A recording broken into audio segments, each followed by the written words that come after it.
Bueno, vamos a hablar de lo que ocurría ayer en el Senado y después, durante la sesión del Senado y después también las repercusiones, ¿no? En donde en el Senado se sancionaron las leyes jubilatorias, de emergencia en discapacidad, se aprobaron leyes para dar fondos a las provincias, entre otras cuestiones, algo que inmediatamente después el presidente avisó, o sea, ya se esperaba que comunique que iba a vetar todo ese paquete que dicen afecta a su déficit cero, con el cual no se negocia por parte del gobierno nacional. Claro que después están las propuestas de ver cómo se puede negociar sin afectar el déficit fiscal, pero sin ajustar a los que se consideran más necesitan, ¿no? Como jubilados y el área de discapacidad fundamentalmente, también está el presupuesto universitario y otras cuestiones. Pero claro, después hubo cruces, declaraciones, incluso, bueno, se tildó de traidora a la propia vicepresidenta Victoria Villarruel por haber no cerrado la sesión por parte del presidente Milei cuando hizo su alocución en la Bolsa de Rosario. Entonces, queremos conocer, a ver, cómo perspectivamente desde la política se puede analizar parte de lo que ocurría ayer con Marcos Novaro, que es analista político, que bueno, estudió sociología y filosofía en la UBA, que es investigador principal de CONICET, que es profesor de teoría política también, contemporánea de la UBA, entre otras cuestiones, y conoce bastante del tema. Marcos, un placer conversar contigo. ¿Qué tal? Buenos días, ¿cómo andan ustedes? Muy bien, muy bien. Bueno, ¿por dónde empezamos, Marcos, si tuvieras que sintetizar lo que ocurría ayer o situar o contextualizar? Bueno, a ver, yo diría que el gobierno está disputando no solamente plata, sino la capacidad de decidir sobre la plata, digamos, ¿no? Sobre quién toma las decisiones sobre el gasto. Y ha basado su estrategia en centralizar al máximo esa decisión en el Ejecutivo. Primero y fundamental, negándose a aprobar un presupuesto, ¿no? Eso le permite una gran discrecionalidad. Y el ajuste del gasto ha afectado a dos actores principales, digamos, ¿no? Por un lado los jubilados, que han cargado con buena parte del ajuste, y por otro lado las provincias, ¿no? Entonces yo creo que ahora las provincias están tratando de acelerar la negociación durante este año para ponerle condiciones al gobierno de cómo sigue esta historia, antes de que se fortalezcan las bancadas oficialistas en diciembre, ¿no? Por eso están dejando de negociar cada uno por su cuenta y han formado un frente federal, ¿no? Y eso es el origen de este descontrol legislativo que se ha ido complicando, ¿no? Donde, bueno, los legisladores responden ahora más a los gobernadores que otra cosa, ¿no? Son los gobernadores los que están impulsando la agenda legislativa de tratar de aumentar el gasto y bueno, es una especie de pulseada a ver si logran sacarle algo al gobierno, y el gobierno le dice no les va a dar nada, van a tener que esperar a diciembre, y en diciembre vamos a negociar, pero en mis términos, digamos, ¿no? Y bueno, en esa estamos, ¿no? ¿En diciembre porque se discutiría un nuevo presupuesto? Mira, no sé, no está claro, ¿no? Siquiera si se van a presentar un nuevo presupuesto, pero sí están esperando tener más legisladores propios, ¿no? Y que las demás bancadas estén todas más débiles. Entonces el gobierno cree que va a poder negociar en mejores términos para él, ¿no? Ceder menos, y ahí poner en agenda las reformas que más importan para el programa de gobierno, ¿no? Que son la reforma tributaria, la previsional, la reforma laboral, todas cosas que el gobierno postergó durante este año, no presentó ninguno de esos proyectos. Yo creo que esa es parte del problema, que el propio gobierno se metió en un lío, porque como no presentó proyectos, bueno, los legisladores terminan discutiendo los proyectos que presentan los opositores, ¿no? Y como los gobernadores han colaborado, pero no les pagaron por esa colaboración, el gobierno no se niega a darle más recursos, uno dice, bueno, ¿por qué voy a seguir colaborando con el gobierno si el gobierno quiere debilitarnos y después darnos lo menos posible? Bueno, mejor tratar de negociar antes de ser más débiles, ¿no? Antes de que el gobierno se salga con la suya. Ahora, la estrategia entonces del gobierno nacional parece terminarse, porque digo, si hasta los gobernadores con peluca, como le decían algunos, Sí.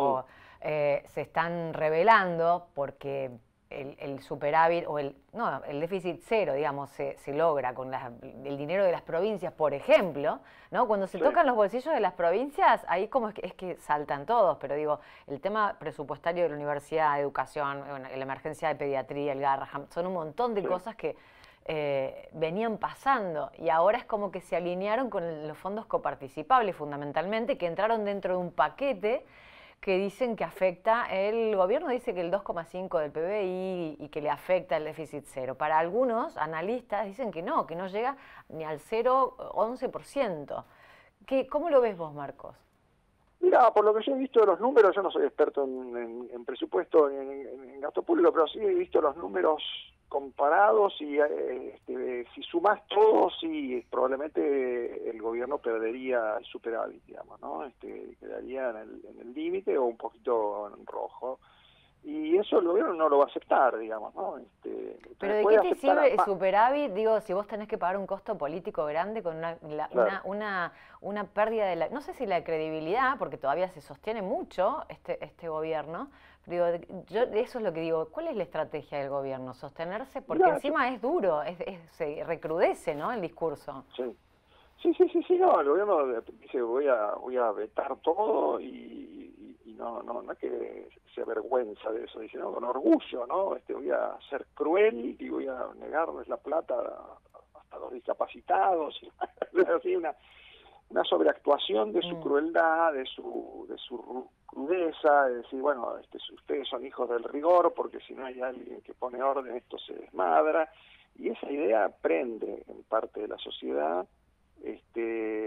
Y además el problema es que la alternativa es muy confusa y muy dispersa, ¿no? Que si no apoyás a Milei, ¿a quién apoyás? A la cámpora, digamos. Los gobernadores no son candidatos, digamos, no tienen un frente electoral común. Entonces ahí el voto opositor se dispersa, no está claro qué quieren, más allá de lo que quiere Cristina y la cámpora, que es que se hunda, digamos, ¿no? Que venga el caos, así ellos vuelven. Bueno, si la gente tiene que elegir entre el ajuste cruel de Milei y el caos, va a elegir el ajuste de Milei, por lo menos una parte importante de la sociedad. Entonces, esa es la estrategia que finalmente yo creo que sostiene la rigidez del gobierno.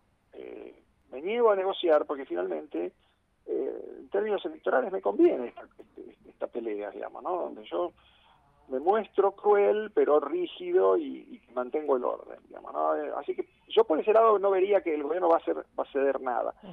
Sí puede ser que después de vetar estas leyes algo afloje, digamos, ¿no? Pero lo va a aflojar por decisión propia, ¿no? Porque se lo impongan en el Congreso. Va a decir, bueno, está bien, subimos un poco, qué sé yo, el bono de los jubilados que ganan la mínima, o algo de plata algo más le damos de plata a los hospitales pediátricos, a los discapacitados, que algo van a aflojar, pero por decisión de ellos y después de decir que no, digamos, ¿no? Y me parece que no digo que esté bien, digo, me parece que les va a funcionar, porque la alternativa es volver al desorden de las cuentas públicas, que se acelere la inflación, y eso es lo que más miedo genera en la opinión pública, ¿no? Me parece que por ese lado el gobierno yo creo que tiene altas chances de salirse con la suya, ¿no? Ahora, Marcos, después de el veto, si los gobernadores y sigue esta coalición que se está formando y si vuelven a insistir en el Congreso para que vuelven a presentar esta idea, digo, ¿cuántos recursos, cuánto puede llegar esa puja? Y dice el presidente que puede llegar hasta judicializarlo. ¿Eso es factible? Claro.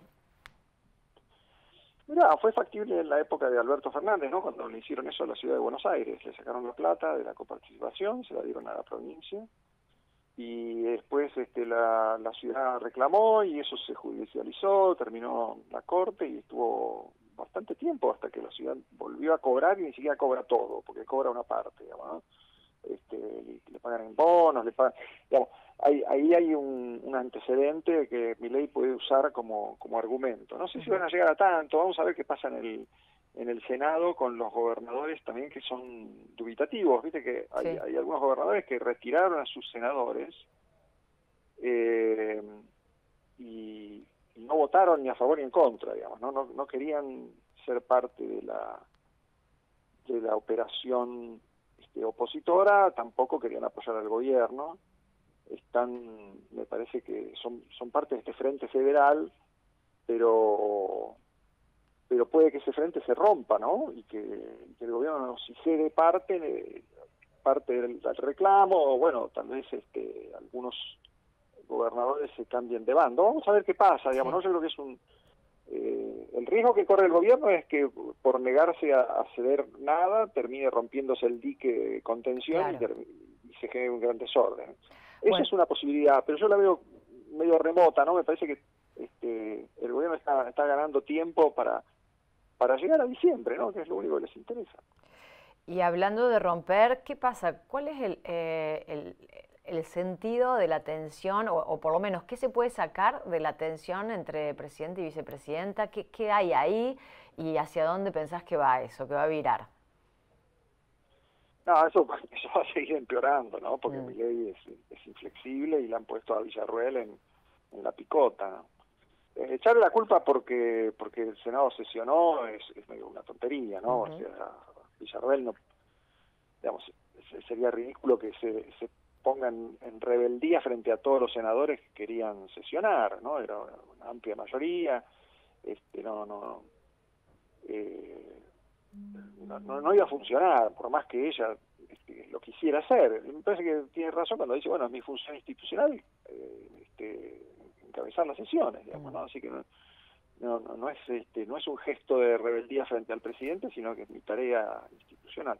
En eso tiene razón, pero bueno, se la han tomado contra ella, pero para ilustrar esta idea de los que están enfrente son conspiradores, ¿no? Que es lo que han dicho de Villarruel desde el principio, que era una conspiradora que esperaba que Milei trastabillara para favorecer un juicio político y quería reemplazarlo, ¿no? Esa era un poco que yo creo que es en gran medida una fantasía, es un delirio medio paranoico, pero que le sirve para descalificar a cualquier disidente interno, ¿no? O sea, uno ve cómo han tratado a todos los disidentes, por más que hayan sido muy acotadas sus muestras de rebeldía, ¿no? Le pasó a Marra en la ciudad de Buenos Aires, le pasó a varias en la provincia de Buenos Aires y en el interior también, ¿no? Los Milei en eso son muy drásticos, ¿no? Hasta cualquier muestra de autonomía dentro de su espacio político lo consideran una traición y los echan a patadas, ¿no? No hay ninguna tolerancia a las minorías,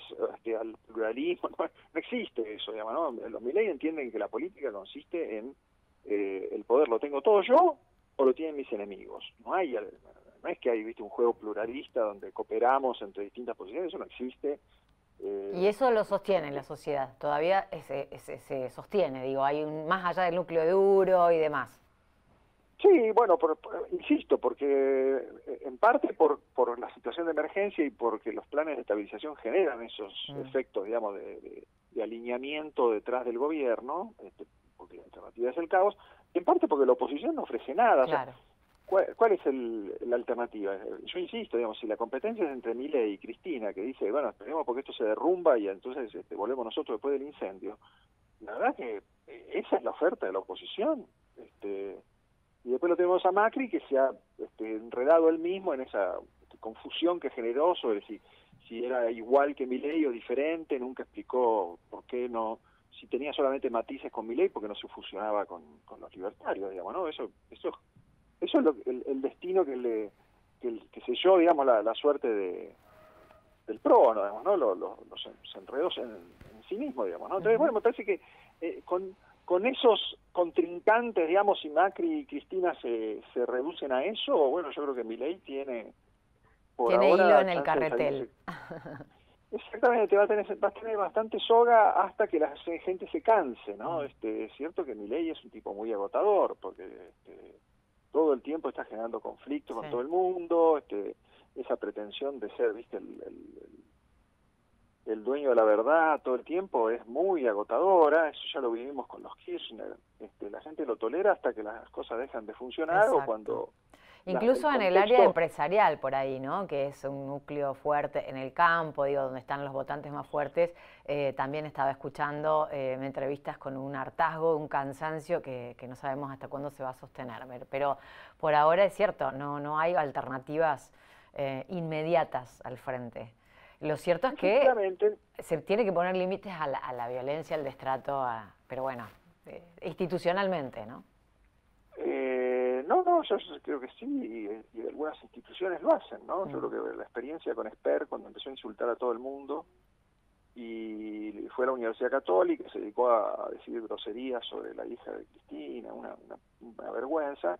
La Universidad Católica estuvo muy bien, le dijo, acá no se viene a insultar, nosotros invitamos gente para que debata, este señor se comportó muy mal y faltó a las reglas de juego de esta institución, digamos, ¿no? Esper, por decir así, no, Esper no viene más acá, digamos, claro. ¿No? Dijo, la Universidad Católica estuvo muy bien. Lo que pasa es que a continuación fueron los kirchneristas a tirarle bosta a la casa. Claro.